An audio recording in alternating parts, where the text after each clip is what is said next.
Look, come to think of it, well, I got to look at this myself.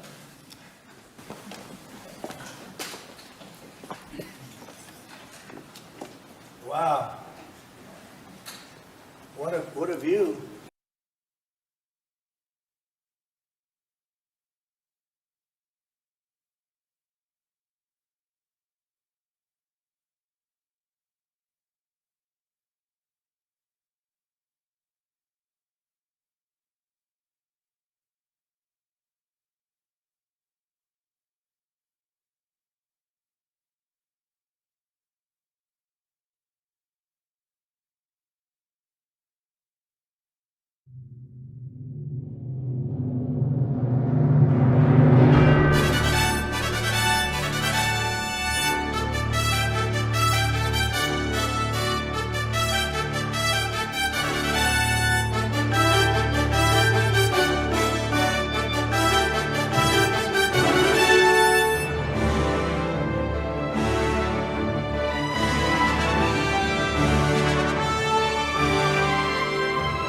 In a world of deceit, telling the truth is a revolutionary act. It's the David Knight Show.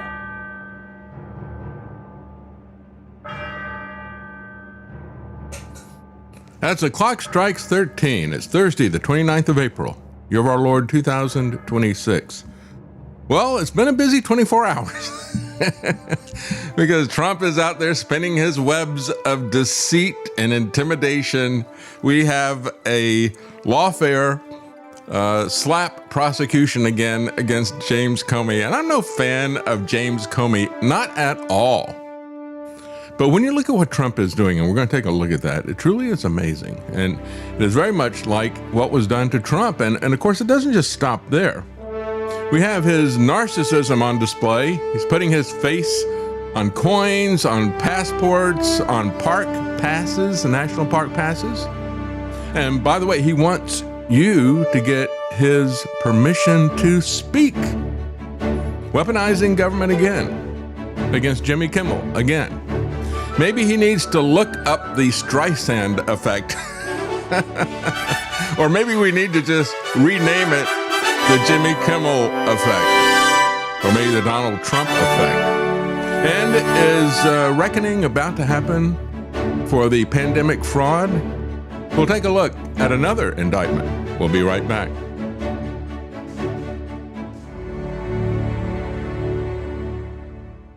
My fellow Americans, today I have the tremendous honor of announcing my lie of the day.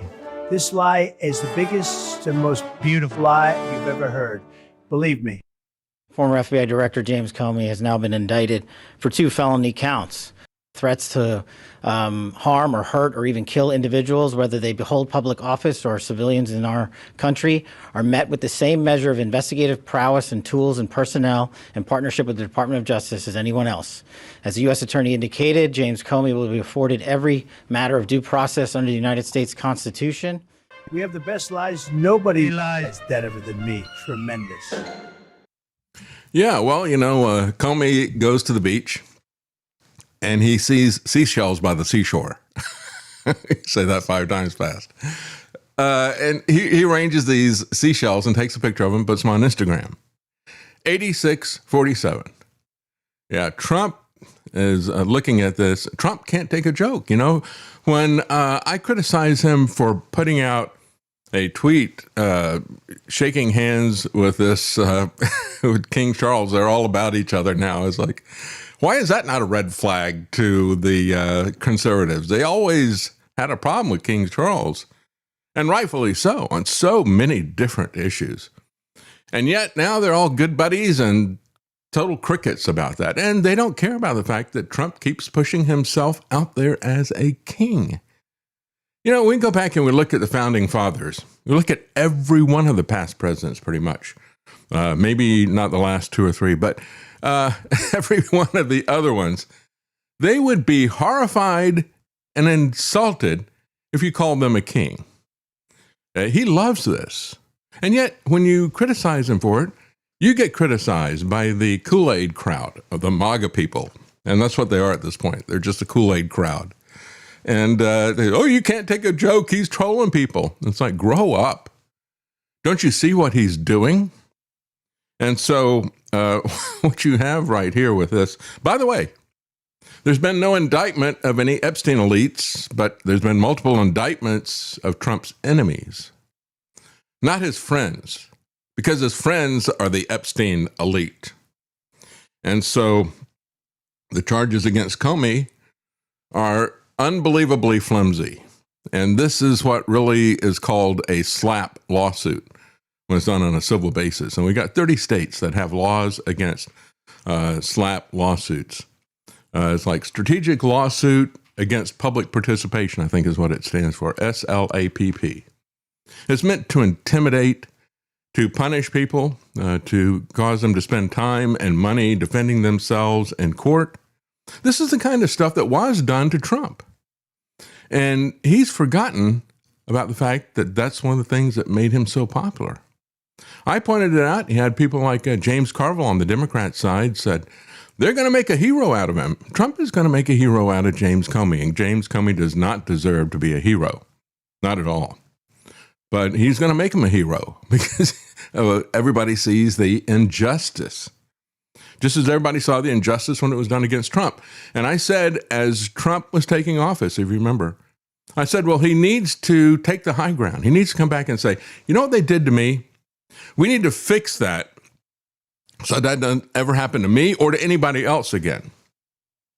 But Trump does just the opposite. I said, I think what he's going to do is he's going to do it as much or worse than they did it to him, just so he can show people like a mafia don that he is, hey, you don't mess with me. I have power. I'm somebody. You better not mess with me. I'm going to personally punish you for this. So he wants the levers of power so that he can act like a tyrant. That's what this is really about, and like a mafia don. So there was an indictment obtained by a federal grand jury in North Carolina, which just underscores you can indict a ham sandwich, or in this particular case, a ham FBI director, because he was always hamming it up for the press more than anybody else. And he wound up offending everybody. He got Hillary Clinton as well as Donald Trump angry at him with the 2016 election, and the rest of the public, because he didn't prosecute Hillary Clinton.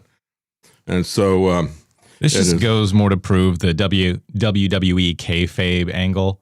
Yeah. This is nothing but virtue signaling to his own crowd. Look, I don't like Trump. Look, I'm posting things on social media. Mm-hmm. And if they weren't, they didn't continually pull this kind of nonsense, he wouldn't be able to play victim as easily. That's right.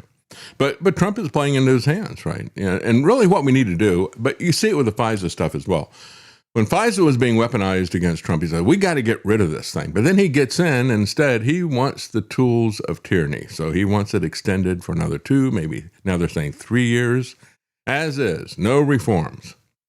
None at all.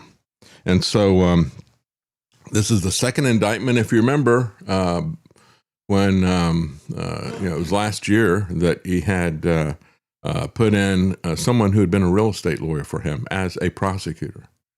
And she was clearly out of her depth. This is one of the few saving graces of the Trump regime. It's the incompetence of the individuals that he puts in. And so he's behind me. Look out. But that's funny. Thanks for doing that, Travis. I didn't know you did something like that.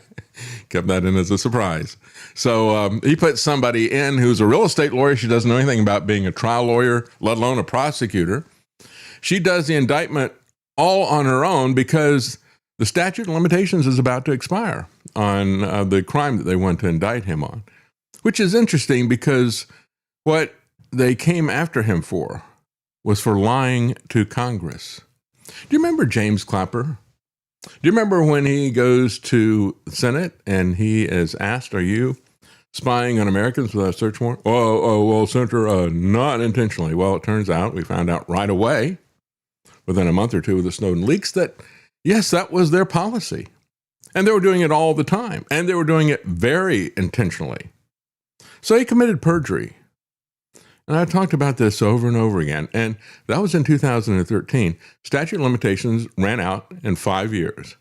That was the middle of the Trump first regime, right? Trump never did anything to come after James Clapper, who was lying to you about using FISA to spy on all of us. He doesn't care a thing about that. He is a tool of the technocracy and the deep state. And so the statute of limitations was about to expire on Comey and him lying to Congress, which, again, I think it would have been kind of justice, because that is the favorite tactic of the institution that he presided over, the FBI. They love to get people on a process crime, bring you in and put you under oath and then question you on every kind of detail. And they say, oh, well, you didn't get that right, so now I'm going to come after you for perjury, that type of thing, even if it's not substantive. That's what they did to Martha Stewart. She was not convicted of insider trading. They trapped her, got her in a perjury trap when she was being cross-examined. So this is something the FBI does all the time. It would have been fitting for Comey to have gotten in trouble for that. But Trump appointed his real estate lawyer, who, as I said, never had done trials and never had done, of course, any prosecution. And he appointed her and do it legally. And so that was the case that Comey's lawyers brought. They said she hasn't been appointed in the proper way. I don't forget exactly what the details were about her appointment. They were not legal. But on that technicality, he got out. They rushed to get that through. She was the only one, because she was doing this solely on her own. Nobody else wanted to have anything to do with it. So she did it completely on her own. So she was the only one that if they'd had another lawyer, it would have stuck. But they didn't. She was the only one who did it. And so as a result, it had to be shut down. It was the indictment was the fruit of a poisonous tree, as they say.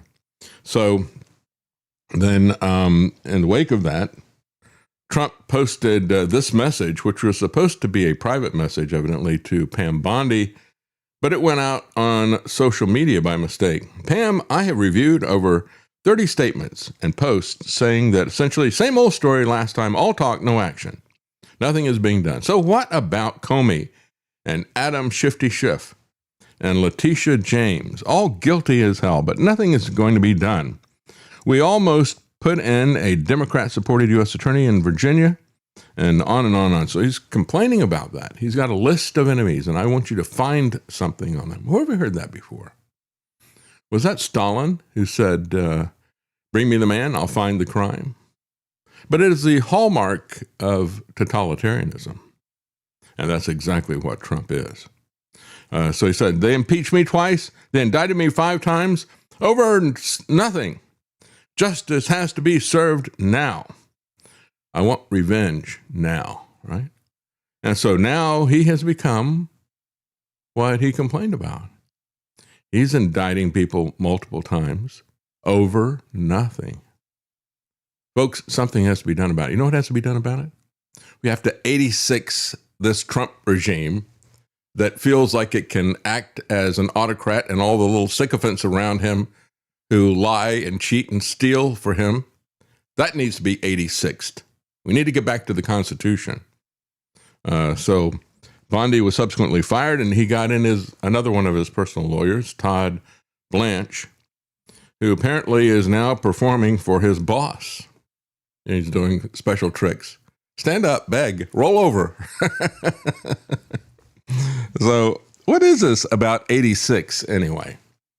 As a matter of fact, I encourage everybody to look up the meaning. And this is what you'll find. The origin of the word in the first place goes back to the restaurant business. They were not talking about killing customers, right? They were talking about removing things from the menu. Going back to the 1920s or 30s, it was slang in the restaurant and bar business. As a matter of fact, Walter Winchell, who was revered in news in 1933, said 86 meant all out of it. In other words, hey, we're 86 on ham and cheese or something, right? But anyway, it indicated that a menu item was completely sold out. And so that's where it started to happen. You know, they were just doing stuff quickly for efficiency. So, sorry, we're 86 on a particular ingredient. And then it evolved to mean removing something or removing somebody and refusing service to them. Not taking them out back and shooting them. The violence stuff, I don't know where the violence attachment came to it, except out of their imagination, perhaps. 86 is an American English slang meaning to get rid of, to refuse service to, or something that is no longer available. I would say with those definitions, 8647 is something that I would support wholeheartedly. A person who is 86th is banned or ejected from the premises, which is what is going to happen to Trump next year, most likely, if they get a large majority in the Senate. We know they're going to have a large majority in the House, no question about that. They're going in with a razor-thin margin. You always have, regardless of who it is, midterms. The president's party usually loses seats midterm. Now it's going to be really big, but the question is it going to be big enough to cause Republicans to lose control of the Senate? If they do, then the impeachment, which is nothing other than an indictment, will actually go through and become a removal if they have a majority in the Senate. Do you want to see that? Quite frankly, I look at it and, there are some things that the Democrats are going to do that are going to be absolutely horrible. But for the most part, we can fight those at the local level. We're talking about gun control. We're talking about the grooming of kids and the rest of the things like that. We need to fight that at the local level. We need to fight these schools and what's taught in them at the local level. And people need to have seen that we can do that successfully. We can do that with guns and things like that as well. And most of this stuff is a spiritual battle. That's not going to be fought in Washington at all, ever. But what Trump is bringing to the table is war, global tariffs, global depression, that type of thing. That is something that is unique to the office, and right now it's been unique to him. That really needs to be stopped. That needs to be 86th. We need to take his wars off the menu. We need to take his tariffs off the menu. And we need to take the fact that he is at war, threatening and also violent with so many other people and places and countries. I mean, we've got Canadians now hating America because of his mouth and his actions and his threats. Anyway, so it's slang for nixing something, meaning rejecting or canceling it. So polls say that 70% of Americans want to 86 Trump, quite frankly. So at this point, Comey is a majority opinion. So the interesting thing is that a day before this all happened, Drudge had a headline up that said 999 days and a picture of Donald Trump. If you click on that, somebody's actually set up a website counting down the days, the hours, the minutes, the seconds until Trump is out of office. And that's how much he's loved by the vast majority of American people. Yeah, he's got a small group of Kool-Aid drinkers who love everything the guy does and will follow and excuse everything that he does. But most Americans want him gone. And when you look at how he hates free speech and free press, that's just the beginning. And we're going to talk about that in a second here. So while some sources like Cassell's Dictionary of Slang list to kill as a definition of 86, this usage is very rare and often contextual. They're going to have a hard time proving this. Merriam-Webster acknowledges the get rid of meaning as the primary one and does not include any sense of violence. They say there's no evidence for that. The term gained cultural prominence through the TV show Get Smart at Agent 86. Yeah, we need to get smart. Trump is an agent of chaos, but he also is an agent of control. He's bipartisan, right? He wants to control us, and he wants to use chaos to do it. There was also an anime called 86. Do you know anything about that, Travis? I wouldn't know anything about that. No. Anyway, I've heard of that one. That referenced societal rejection. Well, I think societal rejection applies here. Yes, we should 86 this thin-skinned, narcissistic tyrant who is at war with the world, not just with James Comey. Again, there's a good chance that that's going to happen after the midterms. But we need to work at the state and local level to try to protect ourselves from what the Democrats are going to do. They are no angels.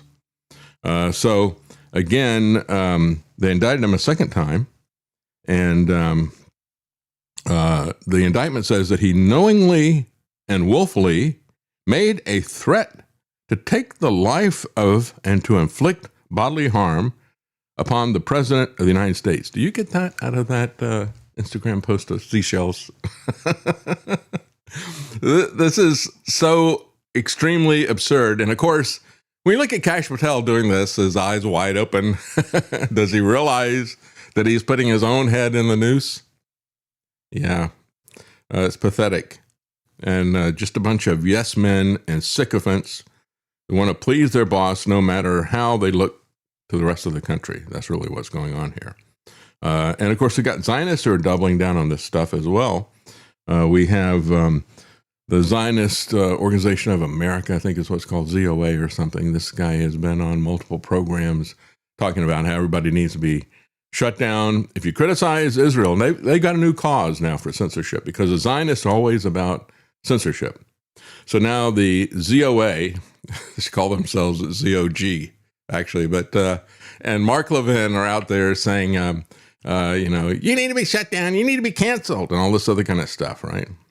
I'm not talking about the First Amendment. It's like, yeah, First Amendment doesn't give us free speech, Levin. It doesn't convey that upon us. And I'm sick and tired of the people who use corporations to censor and cancel people. We know it was always the government. There was never any question about that. We've got the documents now that show it. It's despicable what he's doing out there. This guy has never been about liberty. And that's the name of his program, Life, Liberty, and Levin.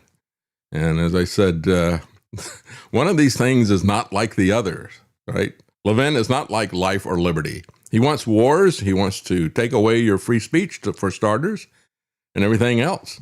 And he doesn't like life and liberty himself. This is a guy who made his name writing a book called the Liberty Amendments. He wants to have a constitutional convention. And I use Mark Levin as Exhibit A of why we cannot have a constitutional convention. I said the people who are calling for it, like Mark Levin, are calling for it because they want to destroy the Constitution. Can you imagine Mark Levin rewriting the First Amendment? Imagine what he would do. Well, you don't have free speech if you're criticizing Israel, right? The Israeli government. My personal theory is that when Trump and Netanyahu end up in hell, in the two cells beside them will be Ben Shapiro and Mark Levin, and they'll have to listen to them kvetch for eternity. So that's right. So anyway, knowingly and willfully transmitting an interstate commerce communication that contained a threat to kill the president of the United States. That's the second charge. 2 felonies that they brought up against Comey. Both of these are absolute nonsense. You know, we went back, remember January the 6th when that was happening? Remember, you had a lot of people out there saying, well, Alex Jones said, one way or the other, we're going to get rid of Joe Biden, right? A lot of people said, he's threatening to kill Biden. Well, he was right there. And he had a large group of people. But, as we pointed out at the time, the Supreme Court has held that you can say things like that, rhetorically say things like that. And you can do it even when you're on the premises. It's only if you say that and you're right there and you're pointing and there's an expectation that people are going to act on it. Speech is highly protected, even though Levin and Trump don't like that. And so you're allowed to say that under free speech rules, and the Supreme Court has not disagreed with that. It wouldn't matter if they did disagree with it. I mean, you could be punished, but it wouldn't change the reality. So this is an effort to harass Comey and to make him fight these baseless charges. Trump didn't learn the lesson of what was done to him. And so now he's going to make a hero out of Comey, which is totally undeserved. So there are multiple threats, cases very similar to this one, including one where the defendant pled guilty recently to threatening former President Biden, said Acting Attorney General Todd Blanche. Well, just because somebody pleads guilty, that just means that they don't have any faith in the jury system. That's been completely destroyed. And because they come in and they ramp up crazy charges, right? Even if there is the basis for a real charge, they add so much other stuff to it. And then they come back and say, we'll take all these other things off and just plead guilty to this original charge that's there. Most people will take that.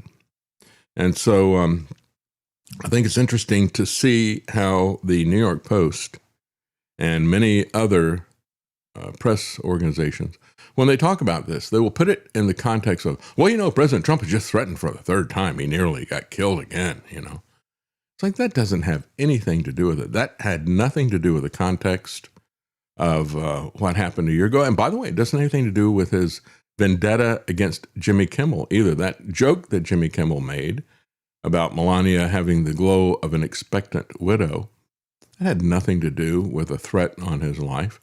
After the White House Correspondents' Dinner thing, then they came back and said, well, he's trying to ramp up people trying to kill the president. That had nothing to do with it. Context means a lot when you look at things like that. So his alleged conduct is the same kind of conduct that we will never tolerate, and we will always investigate, and we will regularly prosecute, says the so-called Attorney General and so-called FBI director. So it's just we are going to intimidate critics. That's the bottom line. You will not criticize your politicians anymore. You're not criticize their... And by the way, as one person pointed out, and I think they're probably right, Caroline Levitt came on and she said, well, we're not going to allow this type of conduct and speech from mainstream media or from podcasters. She specifically mentioned podcasters. Well, bring it on, because I'm not going to stop. I'm not going to adjust my speech.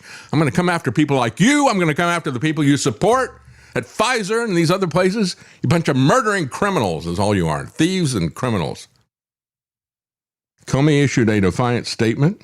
He said, I'm still innocent, still not afraid. I still believe in the independent federal judiciary. So let's go. His lawyer said, Mr. Comey vigorously denies the charges contained in the indictment and looks forward to vindicating himself in the First Amendment as well. And again, here's the New York Post with their irrelevant context, because you heard that lie from Kash Patel saying, well, we've been working on this for 9 to 11 months.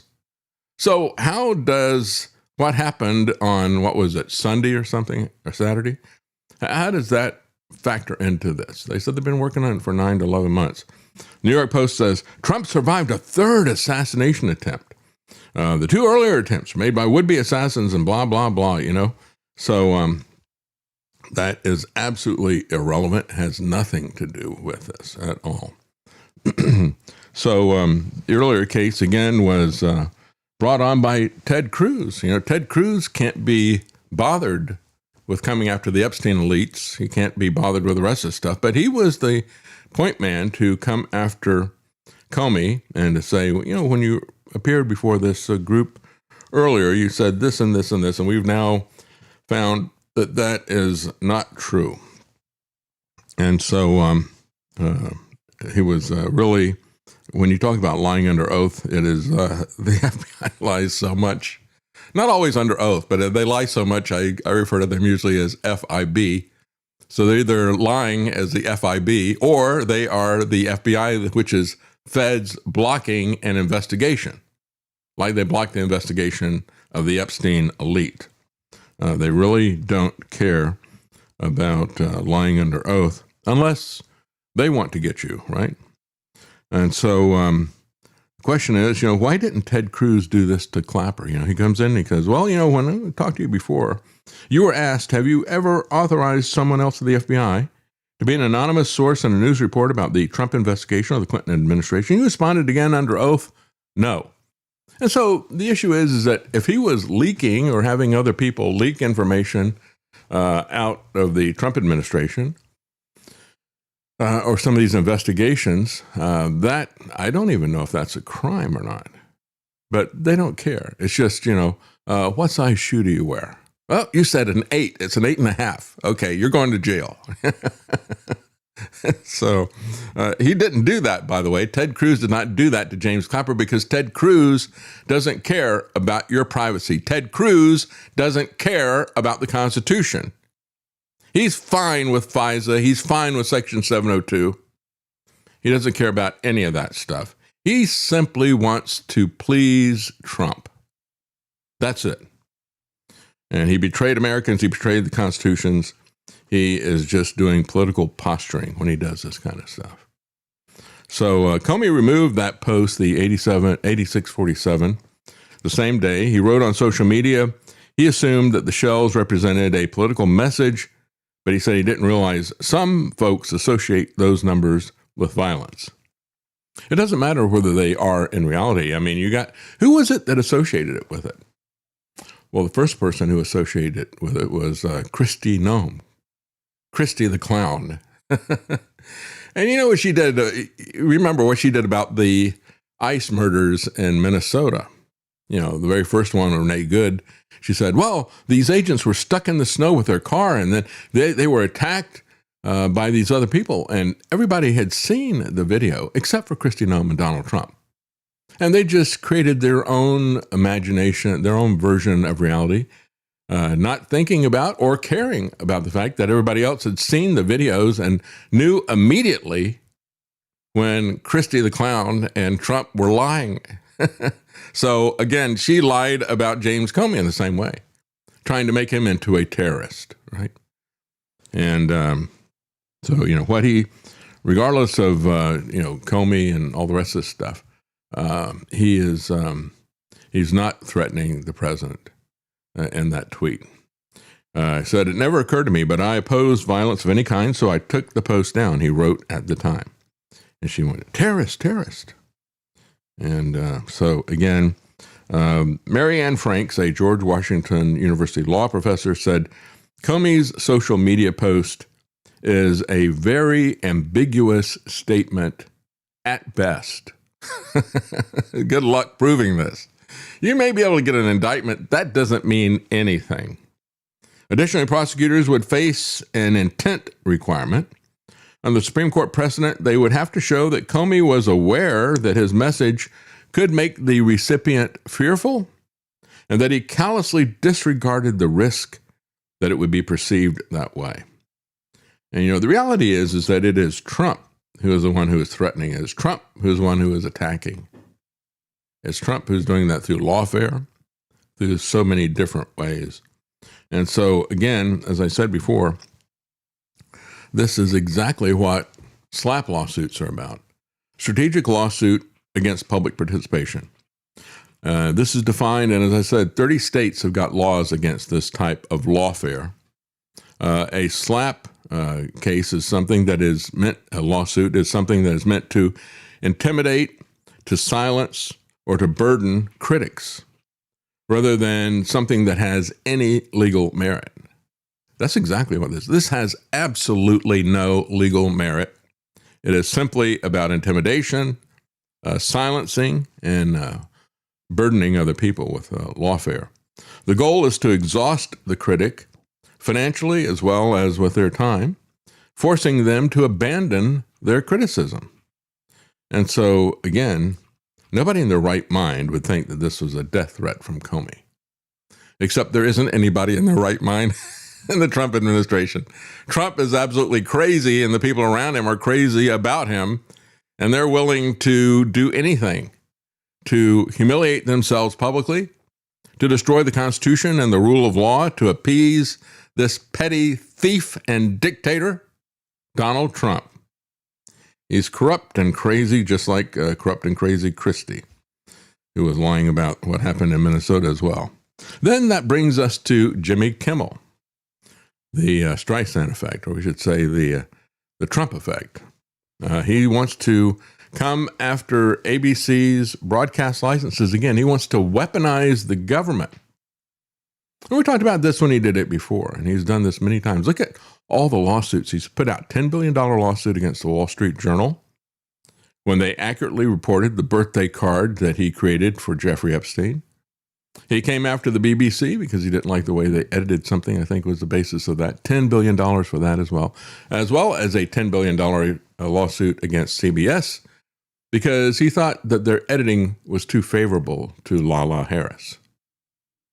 And they settled with him out of court because he was using the FCC to keep them from being able to keep the owner of CBS, or what was it? I don't know if it's Viacom at this point in time, but anyway, the holding company that owned CBS and Paramount and all these different things. She wanted to sell it, and he was going to block the sale, weaponizing government. I mean, can you imagine if a Democrat had done this, how the Republicans would be screaming bloody murder, and rightfully so, but they're quiet when Trump does it. And when Trump does something that is evil, like the Democrats do, they excuse it. They say, well, the Democrats did that, so it's okay now. So the FCC, which again, if we look at the FCC, what is the purpose of the FCC? Is the purpose of the FCC to police speech? It shouldn't be, right?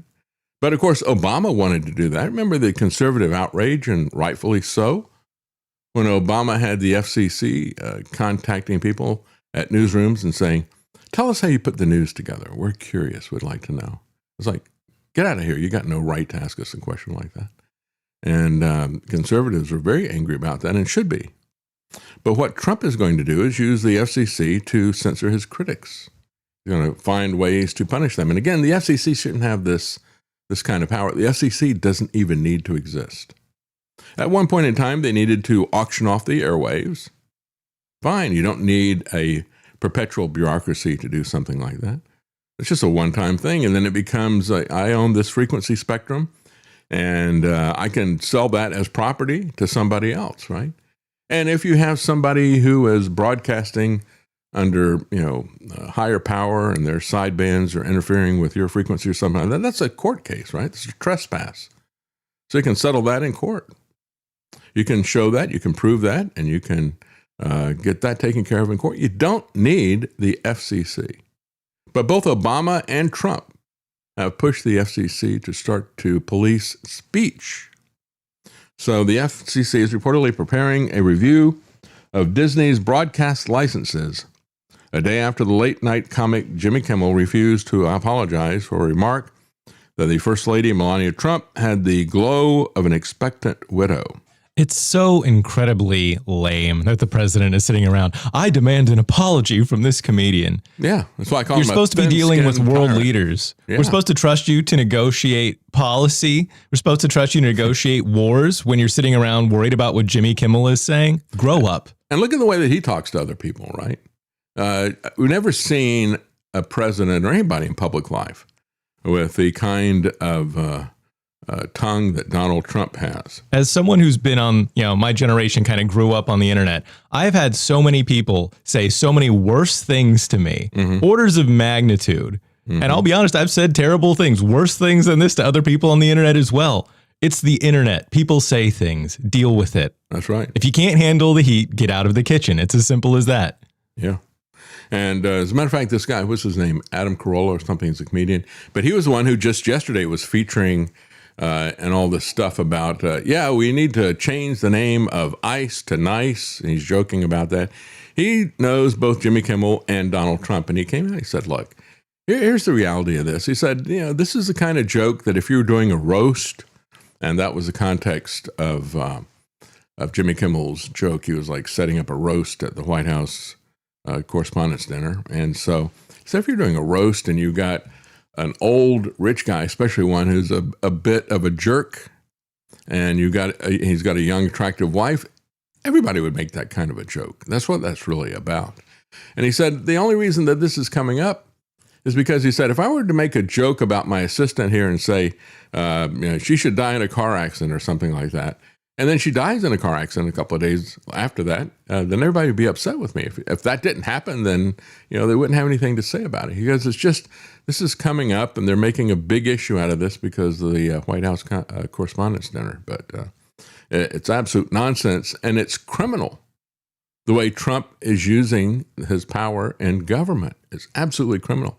He should be impeached and removed. He should be 86th for this. So the 8 ABC licenses that Disney has, as a matter of fact, we look at the network. This came up before when they came after Kimmel. So you have the ABC network, and they do the programming, and they set up the Jimmy Kimmel Show and that type of thing, and then they have affiliates, and a lot of these affiliates have a lot of stations. And so when this came up before, a lot of them voluntarily canceled the Jimmy Kimmel Show. Then they eventually brought it back. But, they are the ones, these individual stations are the ones that evidently are susceptible to this overreach from the unconstitutional FCC. But Disney does own 8 stations, and they could try to pull those licenses. They don't have the authority to do it, but they have the power to do this. We see this from the Trump administration over and over again. He doesn't have the authority to impose tariffs, but he just does it and says, sue me in court. I don't care. It's the same attitude these billionaires have about everything. It's just like what I was saying when we lived in Austin, just outside of Austin. And Elon Musk was setting up a facility there for SpaceX and also for the Boring Company. He was violating the runoff pollution rules that applied to everybody else. They were hitting him with fines. He said, I don't care. Just keep the fines coming. I don't care. He violated the road cut stuff, so the Department of Transportation came after him. The state government did. He didn't care about that either. They just give me a fine. I don't care. This is the way these guys act. This is the governing mode of Donald Trump on everything. I'm going to declare a phony emergency. Then I'm going to say I can do this by executive order, and I'll see you in court if you want to try to stop me. So, again, he doesn't even pretend to care anymore. And the reports come a day after the president and first lady took to social media to demand ABC fire Kimmel. What reports? Well, it's a report first from Semaphore that this was going to happen, and then Brian Stelter said that he'd had some information that this is going to happen. So we haven't seen any action taken by Brendan Carr yet, but we saw similar things happen previously over Jimmy Kimmel and over what happened with 60 Minutes. So Kimmel's, quote, hateful and violent rhetoric is intended to divide our country, said Melania. Are you kidding me? This is absolute projection, right? Trump is the one who is dividing our country like it's never been divided before. And it's his hateful and violent rhetoric and his actual violence against other countries. There's just a massive drug bust of marijuana, and I think it was cocaine, in Colombia, down the area where we were shooting to kill. And I saw the headline, and I looked at it, and I couldn't see where the Coast Guard or anybody else that, whoever it was that stopped them, I couldn't see that even though this was a record amount, they'd never got this much in terms of drugs, for some reason, they didn't kill the people who were trafficking it. They didn't line them up on the boat after they verified that they had it, after they verified this is the largest amount we've ever seen in our lives. They didn't call in a missile strike. They didn't line them up on the side of the boat, machine gun them into the water, and then kill them if they're still surviving in the water. That's Pete Hegseth. That's the Pentagon that does that. This is, again, this administration is just beyond imagination. The Twilight Zone. It was a very light roast joke about the fact that he was almost 80 and she is younger than I am, said Jimmy Kimmel. It was not by any stretch of the imagination a call to assassination. But see, this is being weaponized now. We're going to talk about this after the break. This is what Mark Levin and the Zionist Organization, of America, ZOA, I guess is what it stands for. This is what they're saying. You better not criticize Trump. Any criticism of Trump is a call to assassinate him. And you need to be punished. And you need to be canceled. That's Mark Levin. I ain't going to cancel everybody. I can do it. We did it to Pat Buchanan. Pat Buchanan wanted to stop aid to Israel. Well, Pat Buchanan wanted to stop aid to everybody. But I don't care. We cancel Pat Buchanan. We can cancel you as well. And that's what they're saying. They're saying basically any criticism of Trump, any criticism of the emperor is treason. And these are the new rules that are being imposed. Well, Glenn Beck actually even criticized lightly Trump. He had to tread very carefully. So he did a very long video to lay out where he was agreeing with Trump and where he was disagreeing with him. Made sure that everybody understood that he didn't like Jimmy Kimmel. Who does, as a matter of fact? You can just take that for granted, just assume people know you don't like Jimmy Kimmel and move on. Yeah, exactly. You don't like him, don't watch him. That's the American way, right? It's a free country. Oh, wait, I forgot. It's not. It's not a free country anymore. So he posted a lengthy video. He wrote that while he found the joke worthy of firing, he said the government should stay out of it. Well, the way Mark Levin looks at it is like, well, this person needs to be fired, and I'm going to tell the people to do it, and we're going to organize a boycott. We're going to pressure them to do it, and we'll get the government to pressure them to do it. And he said that Kimmel has a right to speak, even to say incredibly stupid, tasteless, unfunny things on his show without federal crackdown. ABC has a right to air his garbage, and Disney has a right to employ him. But this doesn't mean that Kimmel should say this. So again, don't make any jokes about this thin-skinned tyrant. Any jokes you make about him will be construed as an attempt on his life, and you'll have multiple felony charges against you. We don't care what the First Amendment says. That's what these people are telling you right now, which I think we need to have instead of a lie of the day. We need to have a joke of the day about 86ing Trump. I understand how the president feels, and I happen to agree with him, says Glenn Beck. So, yeah, be very careful about criticizing Trump because you know where your bread is buttered, don't you, Glenn Beck? You don't want to offend these Kool-Aid drinkers. Yeah, Trump weaponizes the FCC. You don't have anything to say about that? I would say that when we have somebody that does stuff like that, we have a duty to mock them. As Saul Alinsky said, satire is the most effective weapon. There is no defense against it. That's what needs to be done to people like this. We have a duty to mock these tyrants with fragile egos. And, we don't need to assuage him or any of his Kool-Aid drinking clan that are out there. I don't really care what these MAGA people say anymore. So again, go ahead. It really is amazing, though. Satire and humor is one of the most effective ways to take someone down. Saw that with, what was it, Gerald Ford and the ice cream cone over and over again. Mm-hmm. And it speaks to how unfunny and uncreative our modern TV comedians are. Yeah. That this is the best they can do with such a target-rich environment like Donald Trump. That's right. That's right. Well, I told you what, his name is Adam Carolla. And again, he's the guy who's having a little bit of a moment here with his joke about ICE becoming nice and all the rest of the stuff. But even he came back and said, hey, come on, chill out. This is just a joke.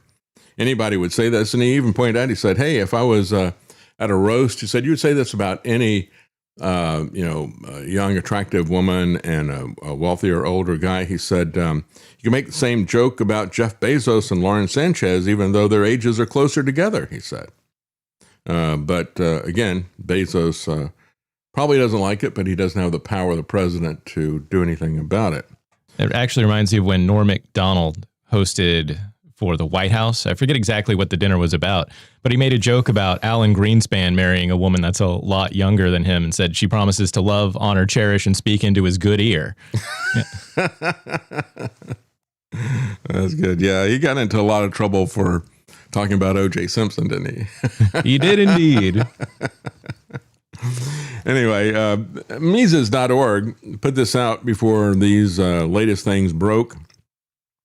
They said free speech is about individual liberty, not about viewpoint discrimination. And what they did was they went back and looked at the Supreme Court decision, which rightfully shut down a Colorado law that said you cannot give counseling that would tell somebody that, hey, you know what, maybe you are not in the wrong body.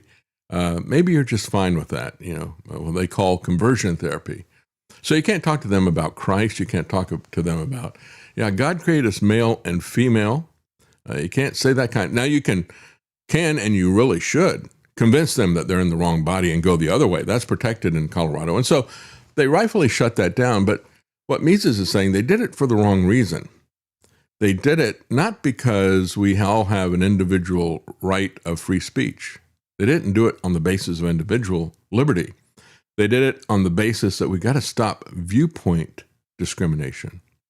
And they said it's one more step down the road to conceptualizing free speech as an application of non-discrimination principle rather than coming from individual liberty. The majority of the court in this Colorado case ruled that the therapist should be permitted to conduct sexual orientation change efforts. The reasoning was that restricting the form of talk therapy amounts to discrimination on the basis of viewpoint. This framing reflects the trend of subsuming all jurisprudence within the egalitarian principles of non-discrimination. Forbidding one form of talk therapy discriminates against the therapists who choose to talk in a different way to them, right? And when you look at the Supreme Court decision itself, they quoted here, when the government seeks to not just restrict speech based on its subject matter, but also seeks to dictate what particular opinion or perspective individuals may express on the subject, the violation of the First Amendment is all the more blatant, they said. Okay, well, that was one court case, and that was what the Supreme Court said. They said this seems to imply that while regulating the content of speech is a violation of the First Amendment, doing so in a discriminatory manner is, quote, all the more blatant, unquote. And the court said Colorado's law does not just regulate the content of her speech, it goes a step further, prescribing what views she may or may not express.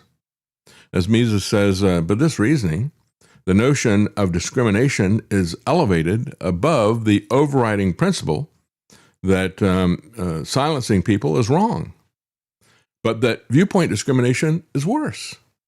In other words, it shouldn't be, this is not an aggravating factor here.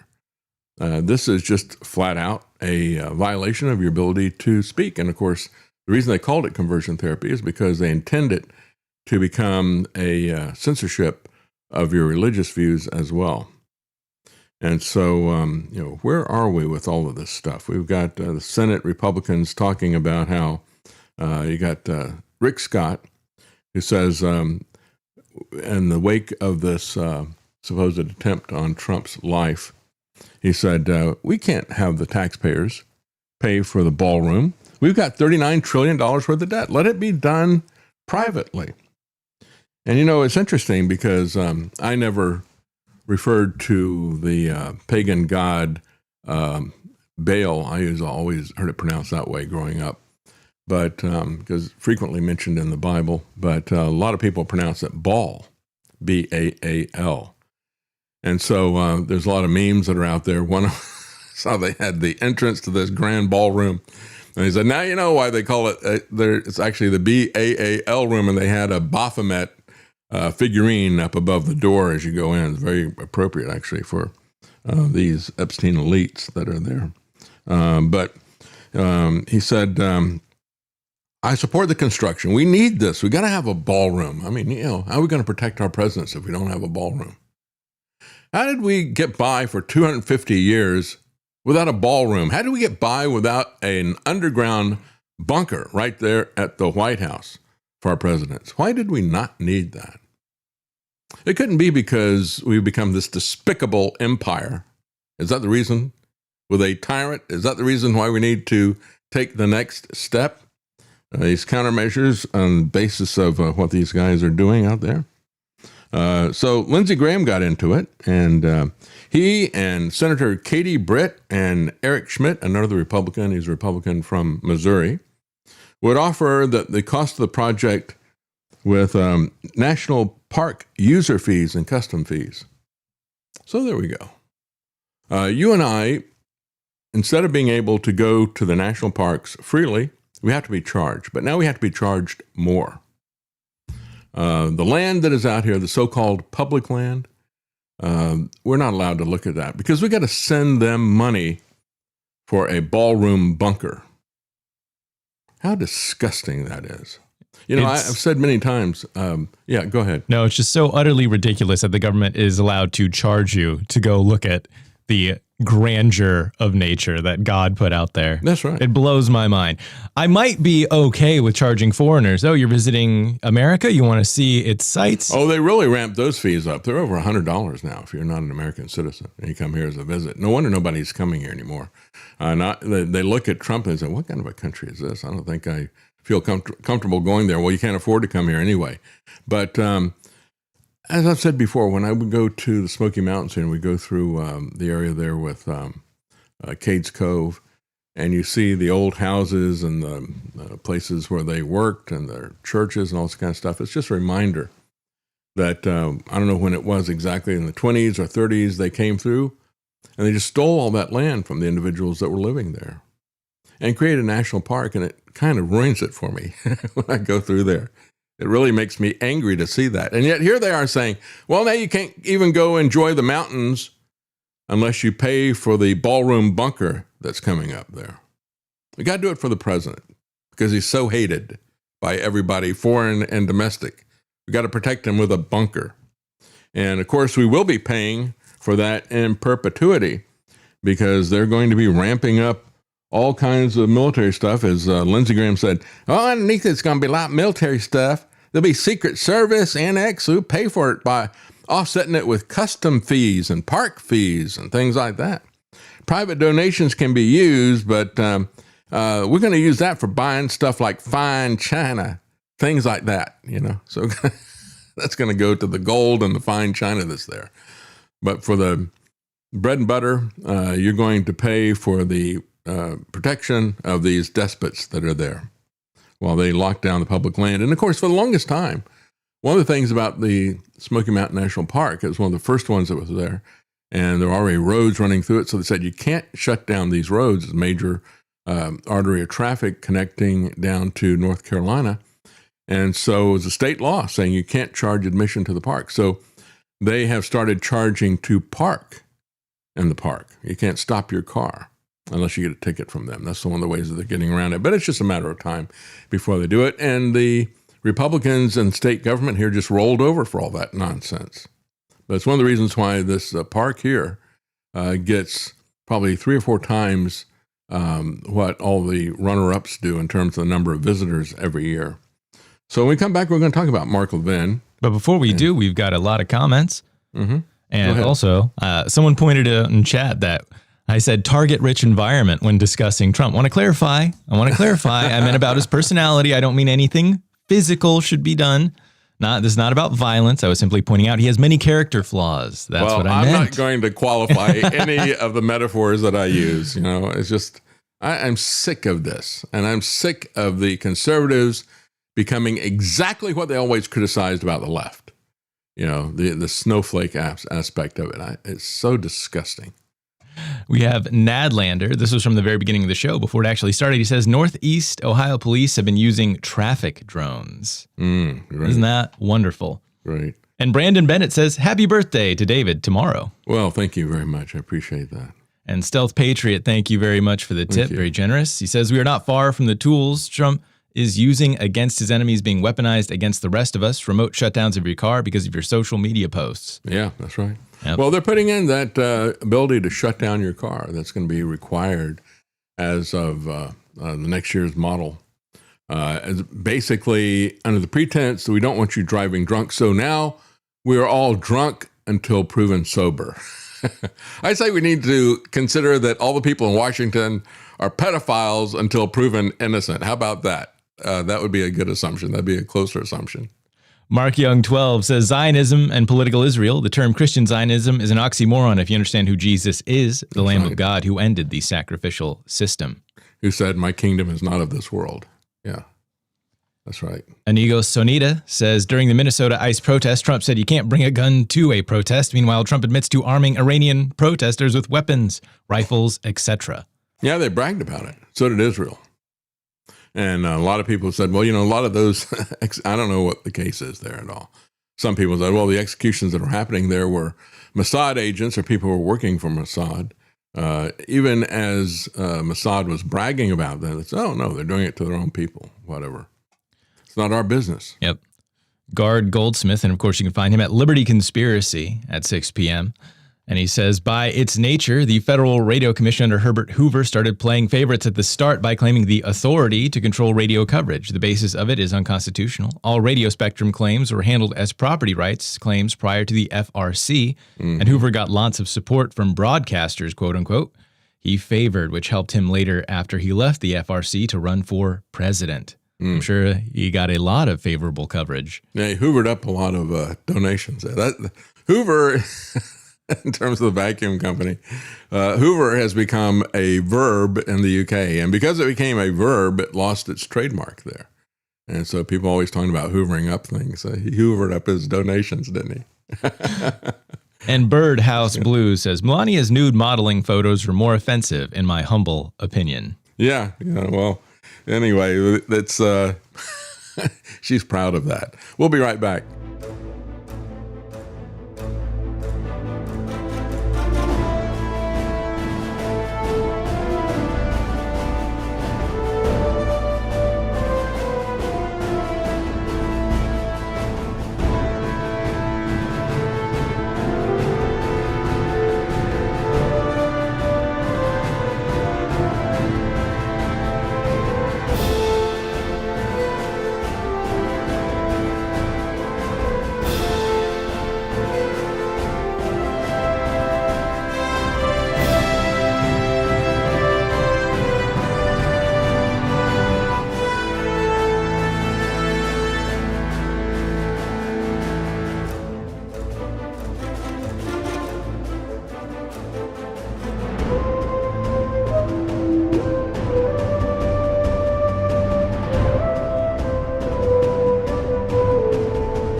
Making sense common again.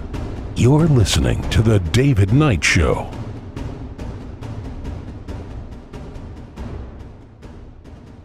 Whether you're feeling like the blues or bluegrass, APS Radio has you covered. Check out a wide variety of channels on our app at apsradio.com.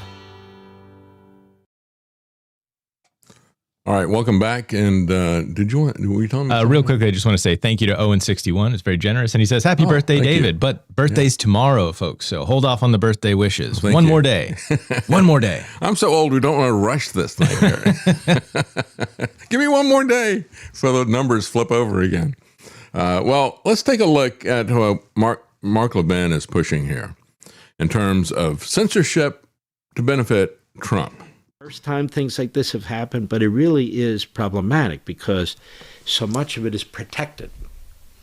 And you heard people say, don't you believe it? Speech is protected. That's a problem. The First Amendment, do you want to deplatform people? You know, the libs do that. I don't have any problem with deplatforming Nazis or jihadis.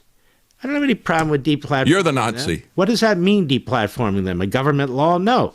It means that X or Twitter or Facebook or Amazon with Twitch and so forth says, you know what, you're a lowlife. We're not paying, get off our platform. And why do they do that? It's called private enterprise. I got no problem with that. I mean, what if they have this horrific pornography on it? Is that okay? No, it's not okay. What if they have a bunch of drug addicts, shooting up all the time? Is that okay? No, that's not okay. Because our kids have access to it. People who are impressionable have access to it. What if they had people screaming at the top of the lungs saying, assassinate this guy and assassinate that guy? Well, they shouldn't do that. Why? What's the standard? You need to have a standard. What should the law be? What does the Constitution say? I just think we've taken this too far because we're not even talking about political speech, which is the most protected of all speech. Yeah, we are talking about We do limit speech. We limit speech pornography. We limit speech cigarettes on the air, and so we limit speech booze. We limit speech drugs, and I could go on and on and on. There's different types of speech. There's commercial speech, right? There's religious speech. There's political speech. They're babbling buffoons. We see that all over the internet. Most of that is protected too, but I'm not talking about that. I'm talking about the kind of speech that really gets in the head of people who want to do grave damage to other people. We got to protect Trump. And I'm not talking about it in an ambiguous way. When you get a guy that talks about killing a senator, oh, I really didn't mean it. Or when you get a guy that says, yeah, I don't know if there was really rape, can you prove it, and so forth on October 7th. Well, he's allowed to say that.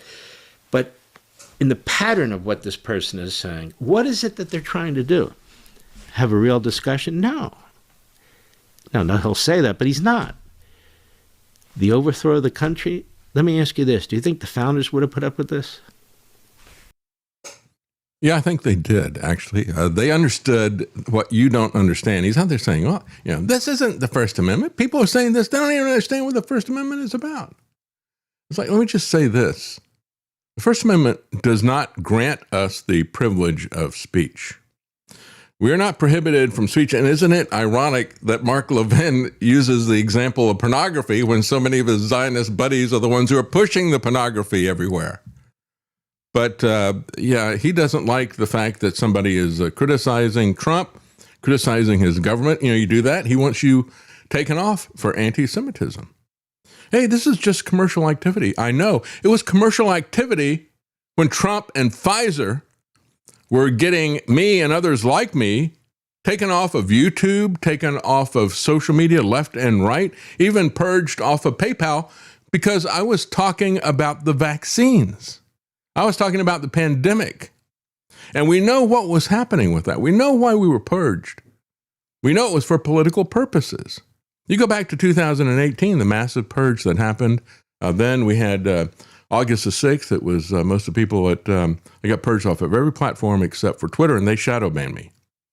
And then across the board, for Alex Jones and the rest of the people at InfoWars. And that was, we found out, a list that came from the Democrat Party. They sent this list out and they said, we think these are people you ought to take a look at. Same type of stuff that reprehensible character Mark Levin is talking about. You should look at these people. I think their speech is questionable. I think it's over the limit of what should be allowed. And so, of course, these corporations who want to curry favor with the government will do exactly what the government suggested. In the same way that when you talk about surveillance, they come to them and say, well, we're going to say that the information about this customer, everything that they have done that you know about, that actually belongs to you. That's not a violation of their privacy or a violation of their person and their papers and things like that. No, that's your data. And if you want to turn it over to us, you can turn it over to us. And of course, Trump has said things like, I'll remember the people who do the good stuff that I like, and I'll remember the people who do the bad stuff. And you don't think that's a part of it, even if it's not spoken? He says the quiet part out loud. And so for free enterprise, quote unquote, you have the corporations that are part of the government agenda that Mark Levin doesn't seem to have a problem with about the pandemic and the vaccine. The people who are part of that, the fascists, the merger of corporations and states. So the fascist Pfizer people, I guess you spell fascism with a P in front of it there with that. But the fascist Pfizers and those of their ilk worked with the government, and they worked with other people who had basically been operate with the blessing of the government. And they just make it clear that they would really appreciate it if you would cancel these people. That's the way this works. And that's what he's calling for. And so, don't criticize their guy that they paid a lot of money to get Trump in. And he's doing exactly what they want. And they don't like anybody criticizing him at all. So, again, he's out there saying, you don't even know what the First Amendment is. And it's like, well, you don't either, because it is not. The problem is that you've got people like Mark Levin think they are the master race. And so instead of them looking at speech as a God-given right, they think they're God and they can take that away from you using the government that they have bought. So I said that we understand what censorship proxy really is. We have seen it. It's despicable, and I despise people who call for it. The Liberty Amendments, is the name of his book. And I always use, and I tweeted this out, I said, whenever I talk against a constitutional convention, I use Mark Levin as the example of why we don't want people like him who call for a constitutional convention. The reason they call for that is because they don't like the Constitution we've got and they want to completely destroy it. Can you imagine if Mark Levin and his ilk rewrote the First Amendment? That's the insanity of these people. Life, Liberty, and Levin, what a joke that guy is. And so then you got Caroline Leavitt, who says, they're going to come. It's abundantly clear. These threats, we have to analyze these. So she issued a, quote, abundantly clear threat to the press during her briefing. She said, you got to tone down the rhetoric. No, I don't. It's called free speech. You need to tone down your authoritarianism. Lying Leavitt, Carol Lying Leavitt. So again, don't you dare criticize Donald Trump. We have a big problem with people on the left and even Democrats making outrageous statements against Trump, which inspires and essentially legitimizes harming Trump and his administration. They call Trump a war criminal.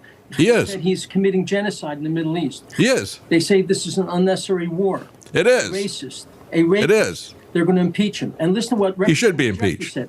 Hakeem Jeffries, the minority leader in the Senate, said this is an era of maximum warfare everywhere, all the time.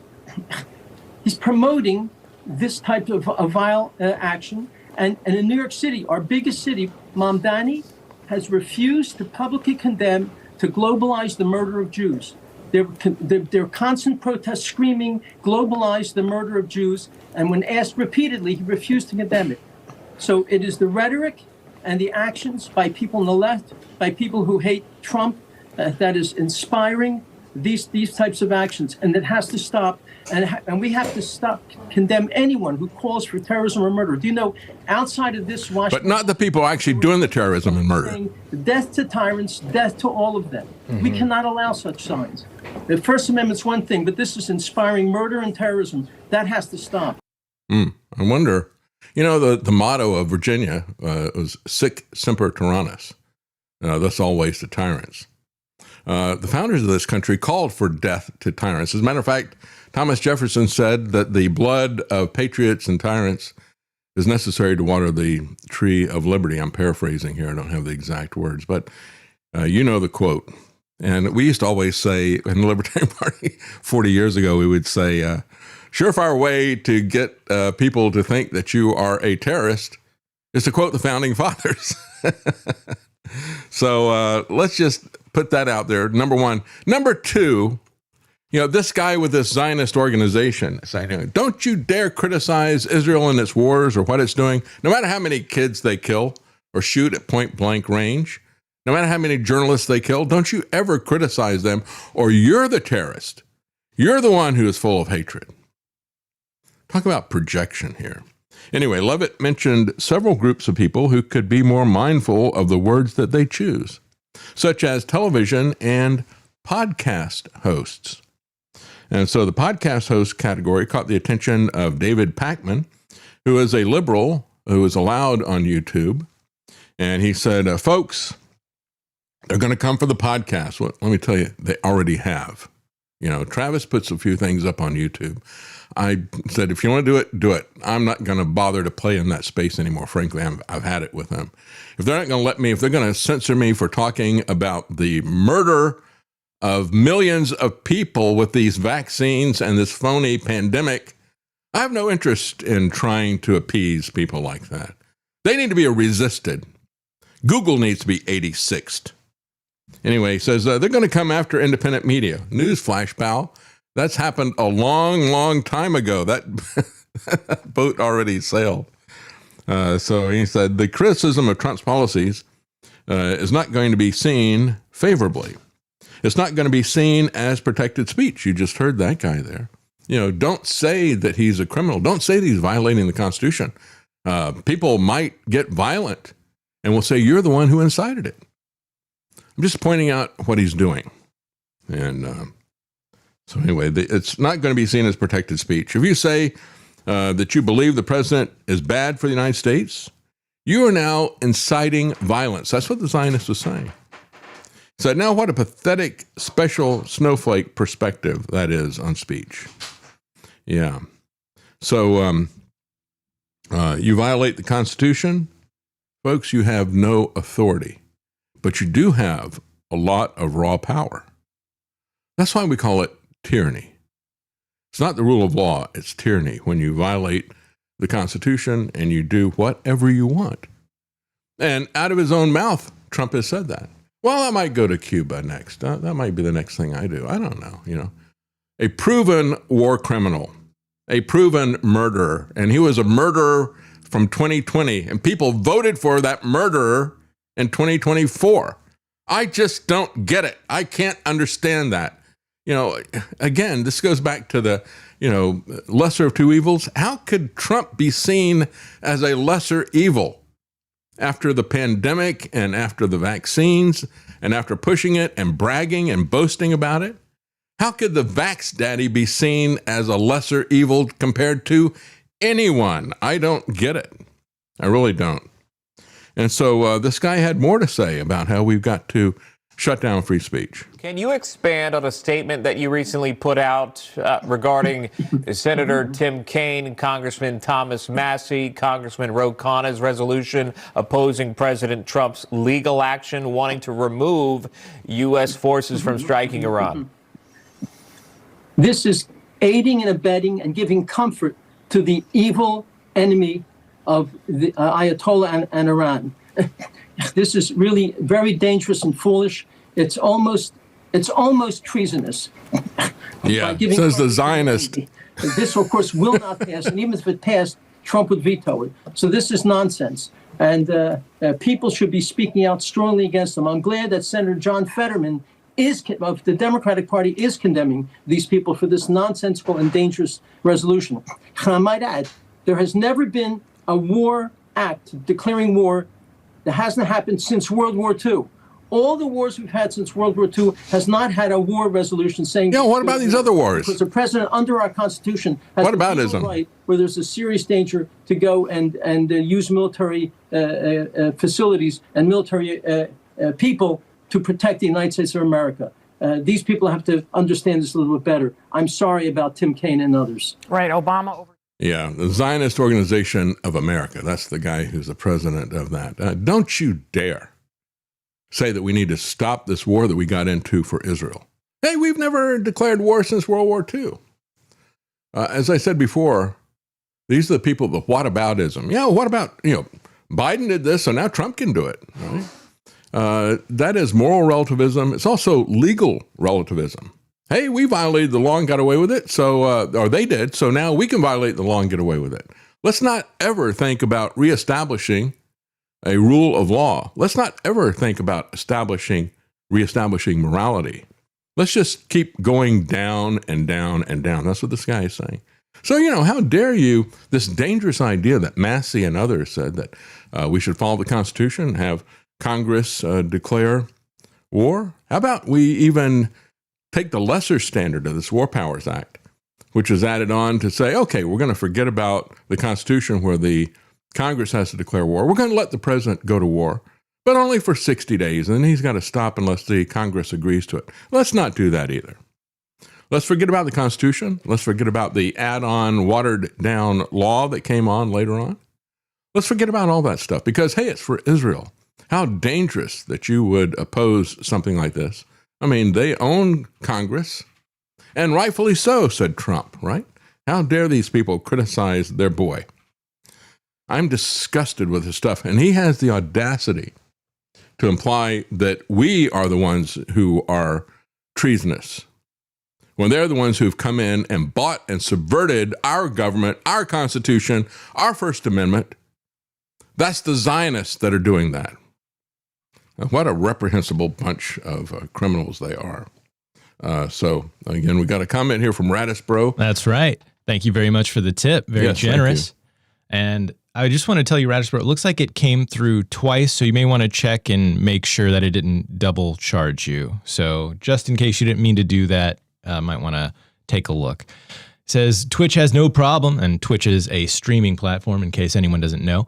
Twitch has no problem with streamers displaying their dom fetish with a human slave on a kid's platform, though. Twitch has a ton of issues. They have a lot of girls on there that are basically just doing softcore porn to an audience of underage boys. And it has cycled through times where it's worse, cycled through times where it's better, but it's never been good. And of course, they are the main platform for Hassan Piker, the nephew of Cenk Uygur, who is a champagne socialist who is openly called for spilling their red capitalist blood in the streets, dude. Just like spill it, dude. That's basically what he said. He also implied that if you really wanted to make some change after Luigi Mangioni's assassination of the healthcare CEO, said you'd probably have to go after Rick Scott. So he gets to keep his Twitch platform despite all that, but other people don't, with much less scandal. Yeah, that's right. Oh, pretty amazing.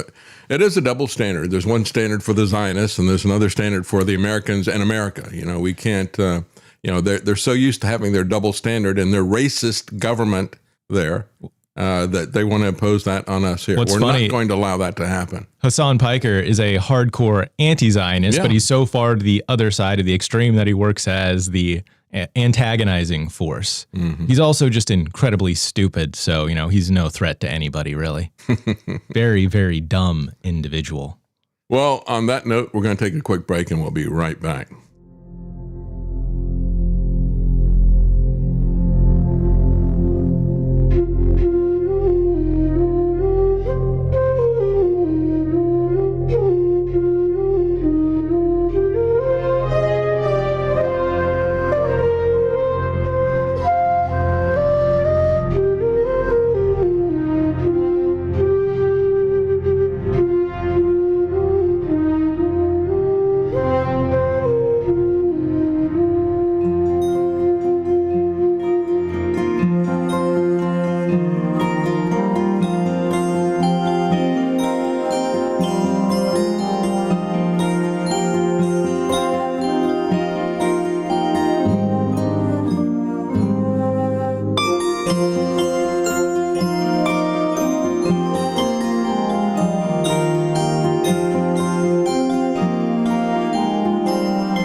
The globalists' next move.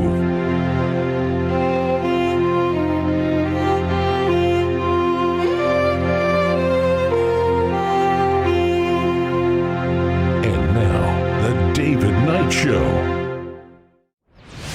Tell Alexa to add the APS radio skill and have access to the best channels anywhere. From country to blues, classic hits to news, APS Radio curates incredibly diverse playlists for you to enjoy. Get details at apsradio.com. Well, welcome back. At the risk of putting my head in a guillotine from these people who say that you must not criticize Donald Trump, he's basically owning himself. He tweeted this out yesterday. Look at this. He's got a picture of himself with King Charles, and he says, this is coming from the White House account, 2 kings. Well, I tell you, that, as I said earlier in the program, there's absolutely not a single president from the past that wouldn't be amazingly offended by somebody calling them a king. They would never think of calling themselves a king. And the worst criticism we could have of somebody at the time of Abraham Lincoln was to say that he was ambitious. Lincoln's critics called him ambitious, and they were right. But George Washington, that was a criticism a lot of people said. Look at this, the way he's revered. This guy is going to set himself up as king. We need to oppose him. And he made it clear that he wasn't, and he stepped down voluntarily. He established the precedent that was honored by all presidents after that. So we don't want to have a kingship. And so he stepped down after 2 terms, and so that's enough. And that was honored by all the presidents until he got to FDR. And then FDR was a different kind of guy. And so they put in a constitutional amendment to prohibit them from having more than 2 terms because we don't want to have a king. But that's what Trump keeps calling himself. Just believe it. So I tweeted this out. I said, the madness of King Donald, because he is so much like George III. George III, who was crazy, George III, who lost the American colonies because he was a totalitarian tyrant and absolutely would not budge off of his position, so much like Donald Trump. And I think Donald Trump, interestingly enough, is damaging the American empire more than any other president ever has. And I'm fine with that because I don't like the American empire. I want it to be damaged. I think they need to devolve a lot of power away from this corrupt organization. So I said, yeah, he's a usurper, a dictator. He is a New York City Democrat, and he is a traitor. Trump is a traitor. And so I got a response from one person who actually saw my tweet on, somebody actually saw my tweet on Twitter. It's amazing. On X. Cindy Wood says, this is beyond stupid. He was trolling leftist dingalings. Oh, really? Yeah. Just like him calling ICE nice is trolling people. As I said when I talked about that, I said, when are we going to grow up? When is he going to get serious about the rule of law? When is he going to get serious about peace and prosperity? When is he going to stop owning people? Stop picking fights? Stop the worldwide wrestling, the WWE nonsense of heels and heroes. He does that. That's part of his shtick. That's how he gets his power, by dividing people against each other. And so she said, he's nowhere close to being a dictator or king. If he was, there would be a lot of people sitting in prison facing execution for saying stupid things like you did. Somebody responded to her and said, well, too bad we have a Constitution, right? Yeah, it's too bad we're not following the Constitution, or somebody like Trump would be sitting in prison, as a matter of fact. So I said, well, it is beyond stupid to defend his ego and his authoritarianism. He's trolling people like you, Cindy, who don't complain about his executive orders, which are far more quantity and far more overreach than anyone before him. Conservatives used to complain about that when Obama and Biden did executive orders, but Trump's are far worse in terms of quantity, in terms of overreach. I said blind partisanship and idolatry are just begging for totalitarianism. And that's what MAGA has become. Beggars. Pushing for totalitarianism. Well, if he was a king, and we really wish he would, we really wish he'd lock up people like you. Yeah, be careful what you wish for, because you're going to get that with a Democrat who takes his precedent and runs with it. So yeah, he's not thinking of himself as a king or an emperor or a dictator or little god or anything like that. He just erected at his golf course a giant golden statue of himself with a fist raised in the air, going fake, fake, fake, right? So again, all these people who like to say that he is, he's King Cyrus, he's going to help us. He's not a good guy, but he's God has raised him up to help all of us. No, he's more like the king that came after him that said, built a golden statue to himself and commanded everybody to bow down and worship. And if you don't do that, I'm going to throw you into the fire. Yeah, that's really who he is. He's more Nebuchadnezzar than he is Cyrus. Trump's golf course in Miami has installed a gold statue of the president, standing triumphantly with his fist raised. Again, I don't know. We had that parody video where it looked like, the Trump library. And I don't know if that's, there was in that video, I don't know if that was an AI imagining or if that's something that Trump has actually planned for his library as well. A library that doesn't have books, but it has golden statues to Trump. That kind of library, As Shannon Joy nailed it, she said, look at that. Even his library looks like a giant syringe with a needle on top. It was a skyscraper that he imagines. That part of it, I think, is accurate. I don't know about the imaginings of the interior of it. Where did the statue come from? Well, there was a cryptocurrency group commissioned the statue to assuage the ego of Trump, who's going to help them with what they want to do. They raised $360,000 for the bronze and the gold leaf required for it. When the group issued a likeness of the statue for its crypto token, however, the guy who came up with the statue refused to give them the statue design because he said they'd infringed on his design, copyright infringement, when they copied what he had done and used it on their crypto token symbols that they put out there. Of course, nobody's actually getting a coin. There's no physical coins changing hands, but they like to come up with a brand that looks like a coin. They want something that looks like a coin. They want something that looks like gold. Why not just get gold? Why not get a real gold coin, a physical gold coin? That's what even the Bitcoin people and all the crypto people want to pretend that they are. Just stop pretending, get the real thing, except no substitutes. Anyway, the two sides reached an agreement last week, and so then he drove the statue to Miami and installed it himself. There you go. And everybody's happy. We got the gold man is there. Well, Trump's State Department. I prefer a statue of the Marble Man personally, but hey, what can you do? Robert E. Lee, yeah. That's what they called him at West Point. He was so respected by his peers at West Point, Robert E. Lee was, that his peers at the academy called him the Marble Man because he was somebody that people would be building statues. Little did they realize that the left would be ceremoniously taking down his statues and ceremoniously melting them down.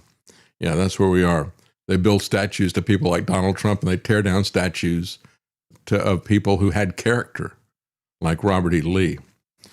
So now Trump has got a new design for his passport. It's not about his ego at all, folks. The guy has no ego.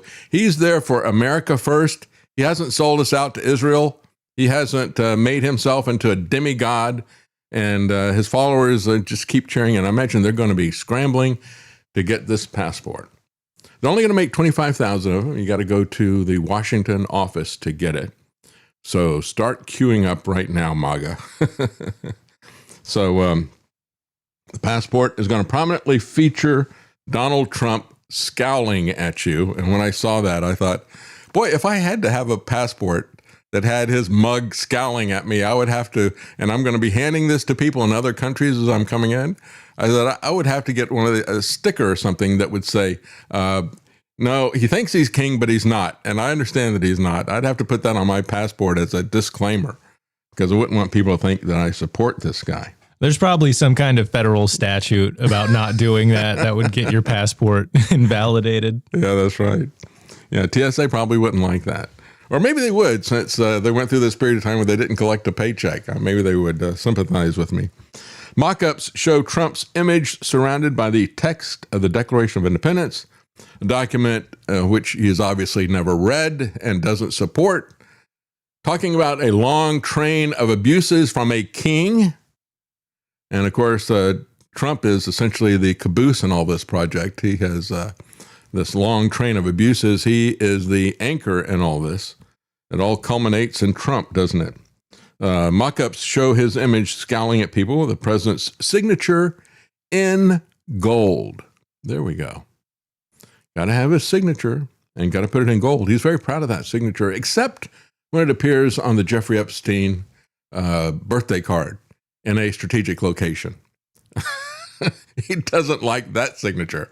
All the rest of the signatures, he just can't stop showing off his signature to everybody else. That's another reason that argues for the genuineness of that birthday card, because of how proud he is of his signature. Part of the Trump administration's broader America 250 celebration, they're saying, is why he is doing this. They're also going to have at around Washington, as part of the celebration, they're going to have a Grand Prix race. Although I guess when it's being conducted by these pedos in Washington, by the Epstein elite, I guess it'd be appropriate to pronounce it as Grand Prix. I think that'd be more fitting. Also, you'd think if this was truly a celebration of America, it might feature some of its national monuments or national parks or something iconic, not just a monument to his own ego. That's right. That's right. So again, you'll need to put a disclaimer on that passport if you've got that while you're traveling. The National Mall in Washington, D.C. will be transformed for the celebration this summer into the Great American State Fair. She called it the Great Statist American Fair. That's what it should really be called. Rodeo-style events, a Ferris wheel, pavilions from states and territories and things like that. Yeah, it's going to be a real circus for the clowns to show up for, won't it be? Yeah, don't send in the clowns. They're already here when you're in Washington, definitely. And then, of course, we got a little bit of a preview of what this may look like. We have, as the King and Camilla are visiting Trump in Washington today, this morning, you had Melania and Camilla out on the lawn with a bunch of young kids, and these kids have got Meta headsets on. Melania is pushing this stuff so hard. She wants AI pushed into schools. She wants robots. She's always pushing that. She's pushing these headsets. She's a technocrat groomer. And here's what this looks like. Isn't this pathetic? There's Melania and Camilla and some kids standing around with their heads, blindfolded with this stuff. I guess this is a virtual reality, an augmented reality, I guess is what they're looking at. Who knows? But just don't forget what this is really about. You're an advocate for abortion, for abortion policy. What's your favorite that's the wrong time? one. This is the one I want you to remember. Listen up, losers. Stop pretending it's a democracy. We run things. Give up the illusion, and in exchange, we will bring you order and efficiency. Yes, we'll own you. But do you really want to be free? Trust us. We know what to do. While Silicon Valley was feeding you dope and free email, we built the architecture of empire. Welcome to our world. We aren't here to protect your privacy. We are here to enforce supremacy. We are the ledger now. Every tax return, every Medicaid file, every license plate, every crossing. Your president signed it into being with a pen in March. You kept scrolling. Your politicians are empty vessels. Your civil liberties are a liability. We are done pretending all cultures are equal. We know who the elites are, we know what we are building, and we demand that you applaud the billionaires taking the reins where your fragile democracies have failed. Welcome to the technological republic. You can stop scrolling now. We already have everything we need. Try to unplug us. We dare you. Now get the f*** out. I don't know who did that, but that is a spot-on satire of what these people are about. But it's hard to do a satire when Trump because he satires himself essentially. When we look at his ego and his narcissism, putting his name, his image on everything. Here's a rundown of what he has done. This is coming from the Bulwark. They point out the new design of the passport would mark yet another U.S. government property upon which the president has plastered his likeness. And I have to say, because why not? If he didn't do it, who would, right? He's got to put his own face out there everywhere. He can't wait for somebody to honor his legacy. I don't think that's going, well, there will be people who will do that. So the National Park Service has emblazoned Trump's face on its park passes. As a matter of fact, on social media, a guy put a picture up of what his pass looks like. He says, my son and I bought these passes and they told us at the Park Service, they said, we don't have one to give you. They told us that we had to destroy all of them. And just to give you a link to a digital pass that you can use in the meantime, and you will get a physical pass. They've got new ones that they're issuing. You'll get the new physical pass. We had to destroy the old ones. You'll get it in the mail. And he said it just came in the mail, and this is what it looks like. It's got Trump's picture all across it. So, yeah, they had to destroy the other ones. No economizing in Washington whatsoever. So the State Department is planning a limited run of these Trump passports, and you can only get them in Washington. But he points this out. This is important. No modern U.S. passport has featured the image of a sitting president. No foreign passport has featured a head of state of any country. So we're going into areas of leader worship that has not been done in any other country. So I guess not even North Korea. Do they get passports? I don't know. I think you're just not allowed to leave. That's right. You just can't go anywhere. You don't need a passport. You're not going anywhere. American passports are issued in the name of the Secretary of State and not the president.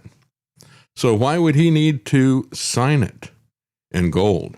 With the exception of an image of Mount Rushmore, no president's portrait has ever appeared in a passport design. During his second term in office, Trump has taken aggressive steps to put his name, his likeness, on a host of government properties. His signature is set to appear on future U.S. currency. Huge banners with his face have been appearing on federal buildings. Again, dropping it down as a long banner, putting it on the Department of Justice and other places like that. Just like it is some kind of a authoritarian dictatorship. Imagine that.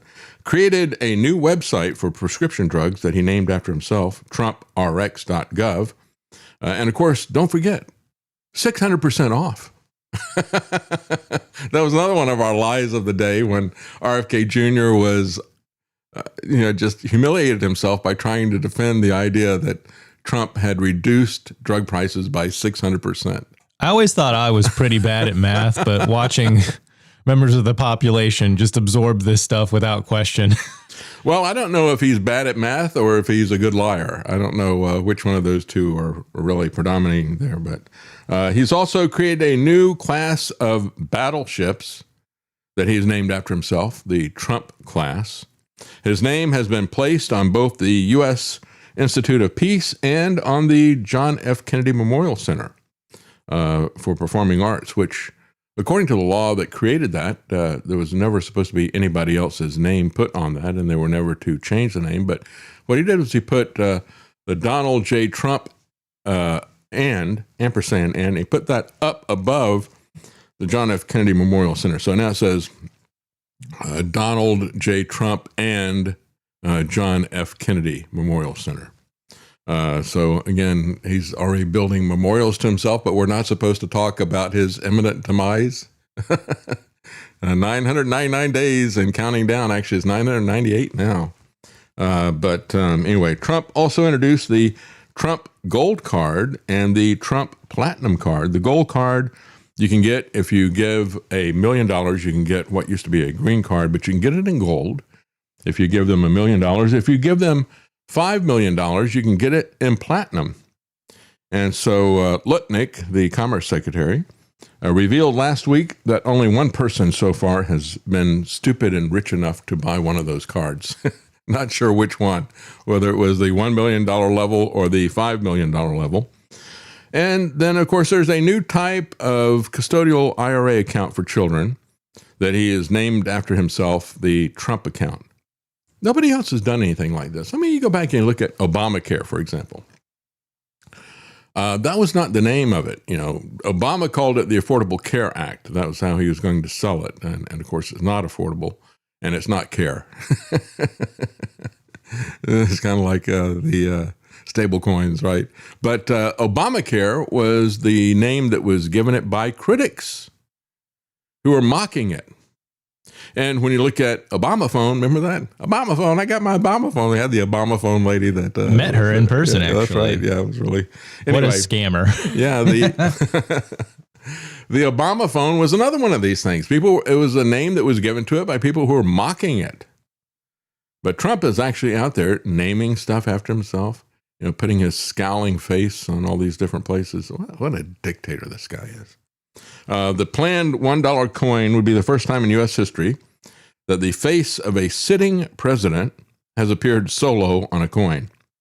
Usually we wait for them to die because, and why do we do that? Well, because at that point you can look at somebody's life in review and you know that you don't want to have a situation where you honor somebody and they go out and they do some horrible thing like that, right? So you wait until their life is over. You go back and look at it and say, okay, well, we'll name this after this person. Ideally, that's the way it's supposed to happen, but not with Trump. So anyway, the only previous time a sitting president's face appeared was a century ago when President Calvin Coolidge's profile appeared alongside of George Washington on the backside of an unpopular $50 coin. Again, this is unprecedented, and it is unpresidential what Trump is doing. It is a repudiation of America's founding fathers and their contempt for a monarchy, their contempt for rule by one person. and their demand that we have a rule of law, which Trump says, I can do anything I want, right? That's the bottom line. But don't call him a tyrant, because then the Zionist Organization of America will try to get you in trouble, and Mark Levin as well. We're going to take a quick break, and we'll be right back.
Making sense common again.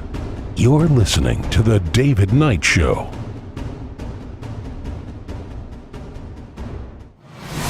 APS Radio delivers multiple channels of music right to your mobile device. Get the APS Radio app today and listen wherever you go. Welcome back, folks. We've got comments. T. Norman Artist says GLAD.org is infiltrating gaming platforms. They target runaway kids to trans them. They are doing pride events on nearly every gaming platform, including World of Warcraft, which is the largest of them. Yeah, well, you know, we look at the people that Biden put in these high positions. Remember Sam Brinton? You know, the guy that they had pictures of him. He had some kind of a sadomasochistic thing going on where he had somebody acting like a dog, and he had him on a chain with a leather collar around him and everything. This guy was...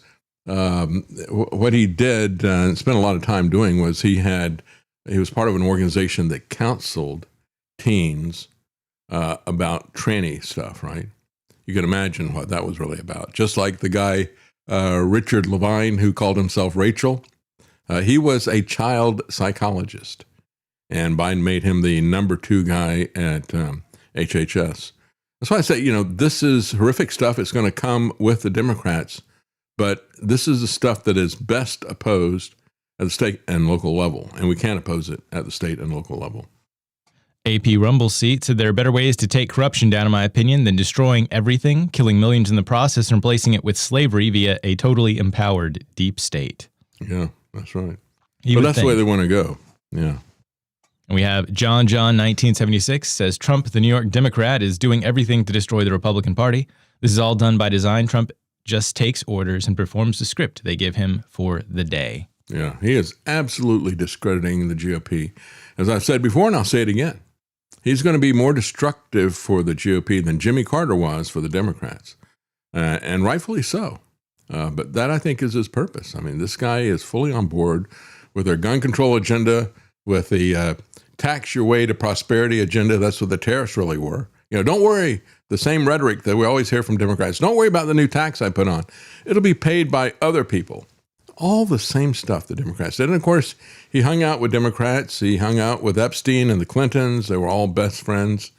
Yeah, he is a Manchurian candidate, if ever there was one. And I want to remind people that wherever you're watching or listening, please like and subscribe to the show. It really does help us get this out there. Yeah. So go ahead, drop a like, subscribe if you haven't. We really do appreciate it. I like that graphic too. Thank you for doing that. Yeah, you've done a couple of things here. You had Trump bugging me over my over my back and everything else. Yeah, he probably is. Got somebody, if not him, he's got some AI that is probably looking at everything that I'm saying and get a criminal referral at some point in the future, because I'm not going to change what I say. Anyway, you got Netanyahu. Speaking of criminal referrals, he's had several criminal referrals in his own country. And Donald Trump wants them to drop all the charges. The guy who is president, again, they have a president, Netanyahu is the prime minister. The president said, I'm not going to pardon him. We'll see if we can't work out some kind of a compromise that isn't going to be as polarizing. Nevertheless, Netanyahu has said that he had prostate cancer. He hid it from the public, but he said treatment had left no trace of the cancer. So evidently, he's getting some cancer treatment, or got some cancer treatment, if that's true. He got some cancer treatment that they don't allow other people to have. Again, look at this guy. He's been one of the best friends that Pfizer and the pharmaceutical industry has ever had. So he's going to be vague about what actually cured him, because they don't have the cures. So he doesn't want to promote something that they can't sell. But the guy himself has been a cancer on the world in terms of wars and other things that have happened. So Israel's president, as I said, is putting off a decision for pardoning this criminal. And it's not even war crimes. It's the typical kind of corruption that Donald Trump is doing. A lot of corruption charges against him. So he's a cancer there in Israel as well as elsewhere. And I remember a video, and I've talked about this many times about Netanyahu, how he promised Pfizer that he would use his own people as lab rats. He said, I'll tell you, we'll watch them, because, that's what's supposed to be done before you approve any of these poisons. You're supposed to actually go through a test. That's how Trump was able to get this stuff out so quickly. He skipped all the testing. And so Netanyahu promised to use his people as lab rats. And I talked about that, and I had a clip of a very sweet young girl who was Israeli, and she was dying from the vaccine. It was pretty clear that she got sick right after it. And I forget what the issue was, but it was a degenerative thing. It might have been cancer, it might have been turbo cancer, but might have been a heart issue as well. I'm not really sure. But she was dying from it, and she was doing videos talking about what had happened with the vaccine that Netanyahu pushed on his people, just like Trump pushed his vaccine on all of us and also pushed his vaccine to the world. And it's just so reprehensible. I mean, when you quote the statistics of millions of people, right, that's just a statistic, as Stalin said, but one death is a tragedy. So I always think back to that video of that young girl. Meanwhile, there are many links between Netanyahu and the Trump administration, as we've talked about in the past. Jared Kushner, the unelected, unscreened son-in-law who is now the chief negotiator in this war that we started along with Israel, he is the guy that when he was a teenager, Benjamin Netanyahu used to come to New York, or wherever it was, I think it was New York, and he would actually sleep in Jared Kushner's bed. Presumably not when Jared Kushner was there. Although you never know with these people, right? And so there's those types of things. But then there's also another relationship between Netanyahu and Trump. This was talked about by a commentator on the Young Turks, but it is true nevertheless, even though we don't really support Stink Uger or the Young Turds. She was absolutely, I think, Anna Kasparian. Anna Kasparian is the female commentator for the Young Turks. This is what she had to say about another connection between the Trump family and Netanyahu. Well, it's not working. Oh, that's a shame. Anyway, after all that buildup, I'll tell you what she was saying. What she said was that Susie Wiles was campaign manager for both of these criminals. It doesn't matter what kind of corruption they get into, Susie is going to smooth things over for them. Who's now Susie Wiles, who was the campaign consultant for Trump, is now the White House chief of staff there. So again, for months, Isaac Herzog of Israel has deliberated over the politically fraught question of whether to grant Netanyahu a pardon over his long-running corruption trial. And so Trump has aggressively intervened on his behalf, but Yeah, because these guys, again, are as thick as thieves because they are thieves. He doesn't plan to say yes or no to Netanyahu's request for a pardon at this stage, preferring to try to resolve the issue through negotiations.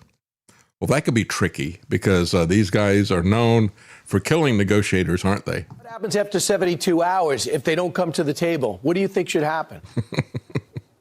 Well, if there are two factions in Iran, one that wants a deal and one that doesn't want a deal, let's kill the ones that don't want a deal. If it's that simple, we've killed over 50 Iranian leaders so far. Let's go back. Let's end the ceasefire and finish the job. Admiral Cooper has taken out about 70 to 80% of the targets he was assigned. There's another 20 to 30% to be done. Let's finish that. Let's take out the leaders who don't want a deal, and then we threaten to destroy Karg Island if they don't give us the nuclear dust and bring them back to the table. Then I mean, it's clear that they're. You say Admiral Cooper has a plan to open up the strait. Brian Kilmeade doesn't have a problem with what that guy just said. Absolutely. Look, Iran needs a deal. Trump does not. Trump can end this war without a deal. You go back, you finish the target list that he gave Admiral Cooper. You open up the Strait of Hormuz. Admiral Cooper has a plan to do that. He's got electronic warfare, counter-drone technology, and once you take out the remaining 20 to 30% of their ballistic missile capacity, the threat dissipates. And then we've already blockaded Karg Island. We can tell them, look, if you don't give us the nuclear dust, we'll destroy Karg Island and we'll destroy your economy. And you'll have them in a complete vice. So Trump is being very generous, giving them this extra time. It shouldn't last very long. He doesn't need the deal. They do, and come to the table. And if they won't, yeah, if they don't come to the table, kill them. Oh, if they do come to the table, kill them. Right? That's why they said we're not going to have another one of these meetings unless we can do it on a neutral territory, like in Russia or China. You kill the negotiators there. And there's going to be some consequences for it. But going to make them an offer they can't refuse. Yeah, that's Mark Thiessen, who is a former speechwriter for George W. Bush. And you can see that there is this bipartisan, multiple administrations. Trump ran against all the lies of the Bush administration, lying us into a war with Iraq and all the rest of the stuff. It was people like that. And that's what Trump has become. He has become common cause with the people who lied us into these failing wars, undeclared. Netanyahu, 76, has been on trial for 6 years over bribery, fraud, breach of trust. He's battling 3 separate but interlocking cases. This guy is a crook. And as Joe Slinty has pointed out many times, he had struggled to put together a coalition after their elections because they have multi-party elections, as most countries in the world do.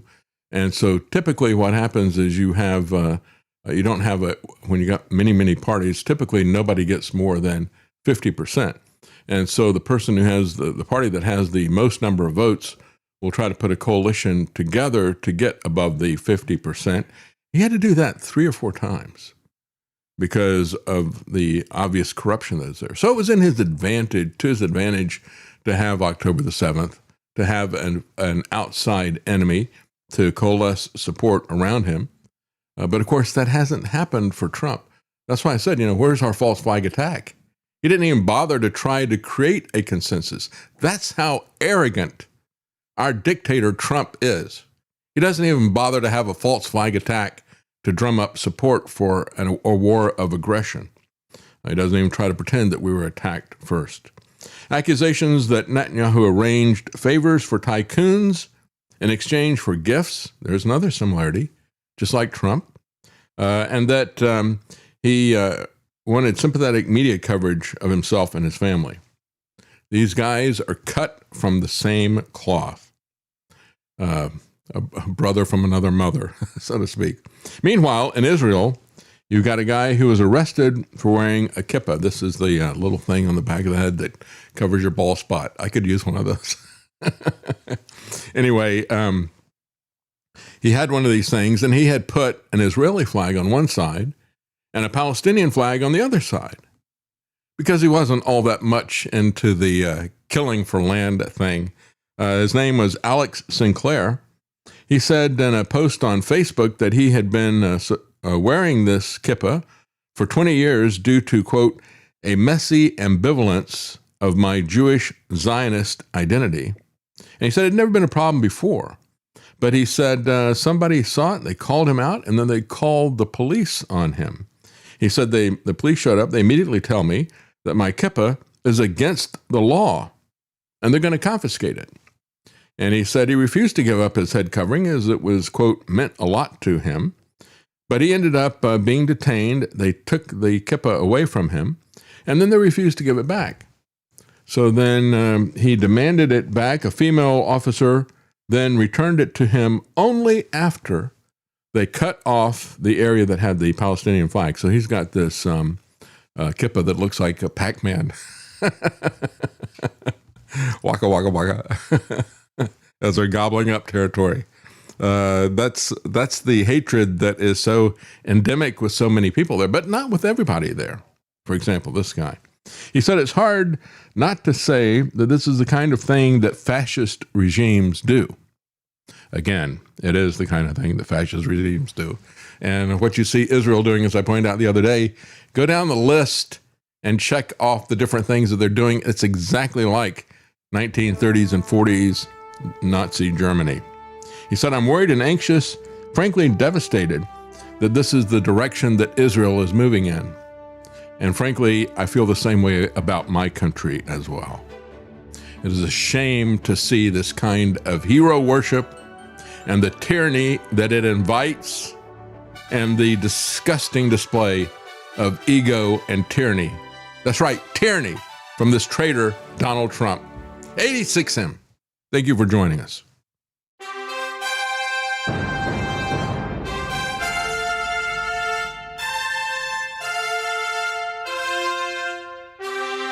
The Common Man. They created Common Core to dumb down our children.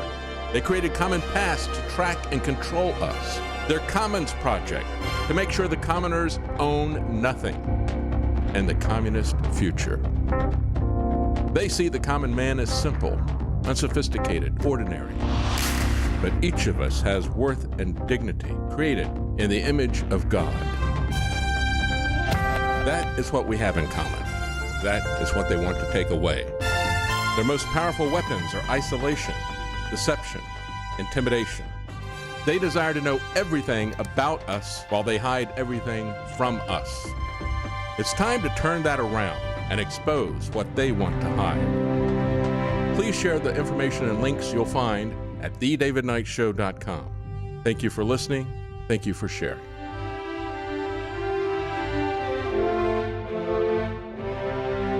If you can't support us financially, please keep us in your prayers. thedavidknightshow.com.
here.